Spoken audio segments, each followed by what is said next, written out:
আজকে আকাশের অবস্থা দেখতেছেন, বৃষ্টি আসবে। একদিন আল্লাহকে জিজ্ঞেস করলো মুসা নবী, হে আল্লাহ, আপনি খুশি হলে কি করেন? আমার আল্লাহ জবাব দে, হে মুসা কালিমুল্লাহ, আমি খুশি হলে একটু একটু বৃষ্টি নাজিল করি। তখন আবার জিজ্ঞেস করলো, হে আল্লাহ, এর থেকে বেশি খুশি হলে আপনি কি করেন? তখন আমার আল্লাহ জবাব দে, হে মুসা কালিমুল্লাহ, এর থেকে বেশি খুশি হলে আমি একজন মানুষের ঘরে মেহমান পাঠাই। তখন আবার জিজ্ঞেস করে, হে আল্লাহ, এর থেকে বেশি খুশি হলে আপনি কি করেন?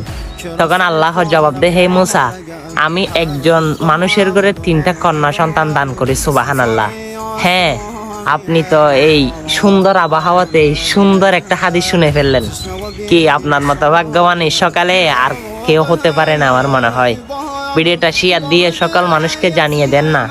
আরে ভাই, হয়তো আজকের দিনটা উসিলা করে আমার আল্লাহ আপনাকে কবুল করতে পারে। আমিন।